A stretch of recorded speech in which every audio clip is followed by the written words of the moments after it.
here, out on the road, everything seems so normal. Same moon, same night sky. After an hour of driving, it's easy to forget all about that dead world back there. How could Lambert have survived, though? If he came from the future, how did he not die along with everybody else? I just saw his body in the morgue. Now I'm driving out to talk to him alive. How does that work? Do you just leave a copy of yourself every time you use the box? Is that it? Are there copies of me all over the place now? What if he's not there? What if I changed something and he's not alive at all? Maybe all of this has been completely pointless. Maybe there's nothing I can do after all. Maybe these will be my last days, along with everybody else's. The thought ties my stomach in knots. No, I better just not think about it and carry on. Did I bring enough gas? God, I hope I brought enough gas.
Nice.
When I was a little lad, and so my mother told me, way haul away, we'll haul away, Joe.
No.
Boy.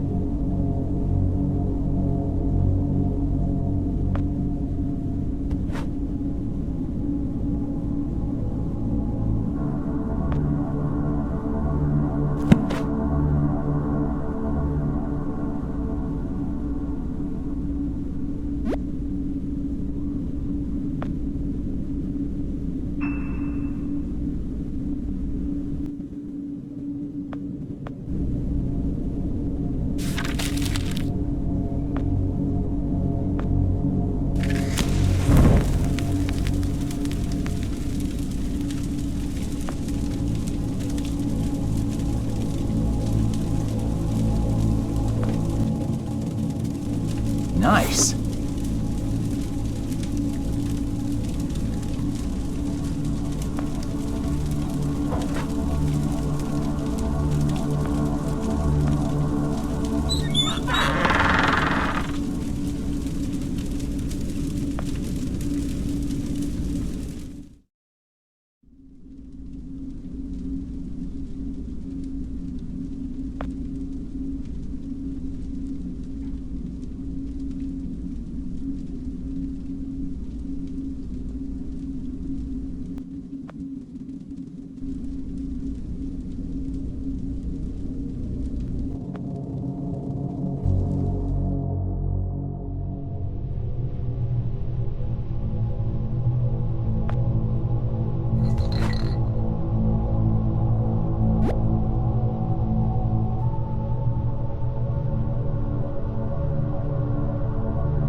Move!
Huh.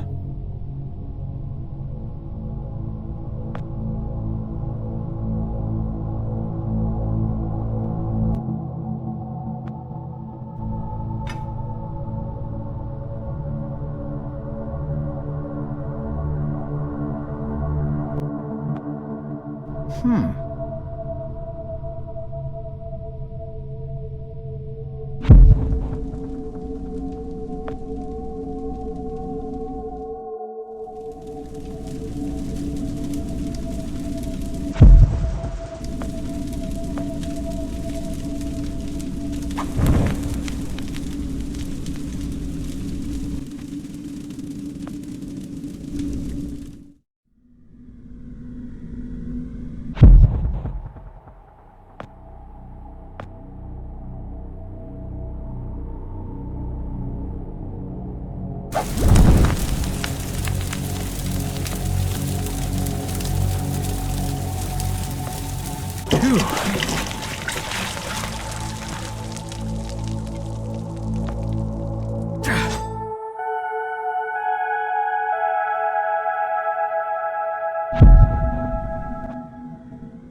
Stop right there! Whoa, wait! Mr. Lambert, sir, it's me, Joe! I don't know you. What are you doing in my house? You sent me here, remember? I've done no such thing. For an intruder, you're not very bright, you know that? For all the commotion you caused getting in here, you might as well have brought a bulldozer. Now, you have exactly 5 seconds to explain what you're doing here, or so help me God, I'm pulling this trigger and sending you on your way. 5. I was sent here. 4. By you! 3. You told me to find you, to warn you about the end of the world. 2. You were old, with white hair, and you got shot. Oh, God, please don't shoot me, Mr. Lambert. You gave me this. It's an chrono. It's a time machine. I gave you that? Yes! I've never seen anything like it, but on the back, that's my family's signet. I made this? It's simply magnificent. I gave this to you? Why? Who are you? Name's Joe, sir. I'm just a janitor at the Archon building. I found you in a room with a big, round door in the basement labs this morning, and you were dying. You said you'd come from 40 years in the future to stop the end of the world. I guess I was the only one around, so you gave me this and told me to find you and tell you all this, and I've been there. The future, I mean. A bunch of times. And you were right, Mr. Lambert. Everyone's gone. My God, so it did come to pass. They really did it, those greedy goddamn bastards. I told them this would happen. Wait, I was dying? How? You said you'd been shot. I had to actually find you at the morgue to get this address. Shot? By whom? No, wait. Don't say anything else. You succeeded in finding me, which means anything you tell me from this point on could alter the course of action that brought you to my doorstep. The less I know, the better. So, you've seen the future. What did you see? It's like a bad dream, sir. Everyone's gone. Buildings are coming apart. It's all just quiet. What happened, Mr. Lambert? It is Dr. Lambert. And considering all the effort you just went through to find me, not to mention bearing witness to the horrific outcome of the biggest breakthrough in the history of science, I suppose I owe you some kind of explanation.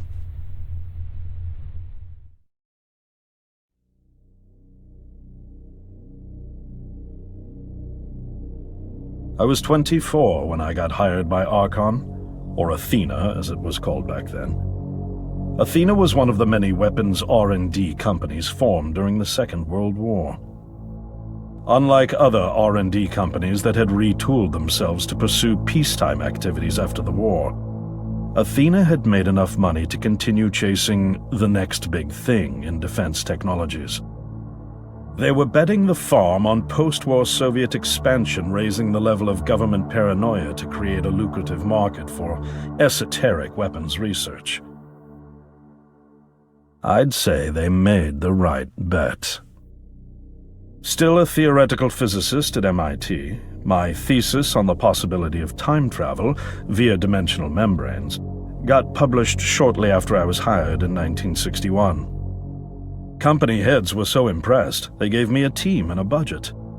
Development exceeded even my own expectations, and after only 6 years, we had the first primitive version of the time machine up and running.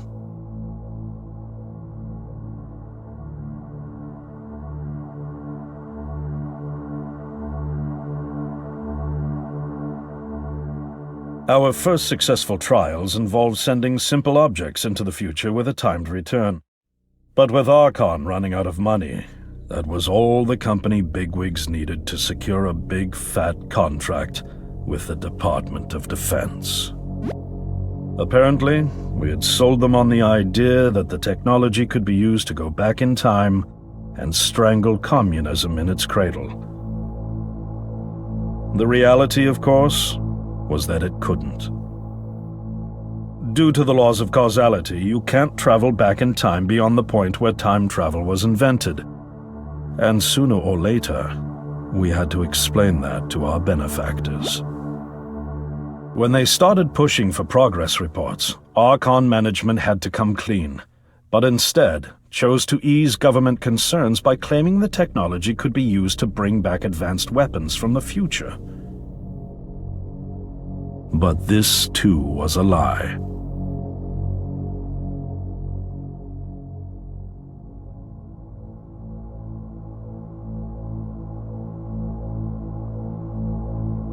At this point, we'd already had our first of many human trials, and we knew there would be no weapons. In fact, our results were as terrifying as they were baffling. Time pilots returned frenzied and confused, raving about empty streets and human remains. At first, we assumed the city had suffered a Soviet attack in the near future and had been evacuated as a result. But as we pushed on further, the terrible reality became clear. Time pilots started returning fatally ill, dying within a day or two from painful convulsions. Some never returned. We lost several pilots, machine prototypes, and other equipment. When the first contamination erupted in the lab, we were completely unprepared, losing 3 lab technicians to what we later identified as an incredibly aggressive airborne virus.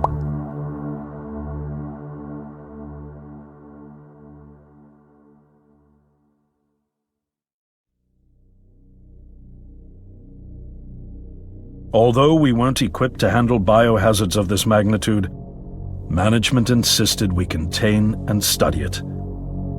To keep our pilots and the virus alive long enough to study, we co-opted experimental cryotechnology from another project, Lazarus, and established a makeshift virus lab. Once again, the bigwigs managed to spin our setbacks into a success story for the Department of Defense, now claiming that the virus could be cultivated for use as a biological weapon. The team threatened to resign, but outrage was swiftly quenched by promises of massive salary increases and stock options. I didn't take the bribe. I'd witnessed the lethal efficiency of the virus firsthand. I knew there was only one way this was going to end, so I handed in my resignation and set up shop out here. For over a year, I've been working to recreate the technology to bring me back in time and prevent mankind's extinction from ever happening.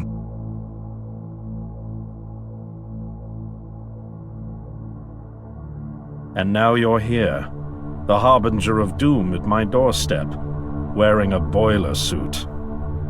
Who could have imagined that Judgment Day would begin like any other Monday in May? In any case, unfathomable as it may be that you were able to bring this information to me, knowing is only half the battle. Preventing the outbreak will require more than just your tenacity. Me? Wait, what? Yes, I'm afraid I must rely on you one more time. You must go back to Archon and prevent the outbreak. No, that's, I mean, I'm really honored and everything, but... Believe me, you're the last person in the world I want to entrust with this, and I mean that quite literally. But by this time tomorrow, the entire city will have succumbed to chaos, panic, and death. You're here now, and you're all I've got.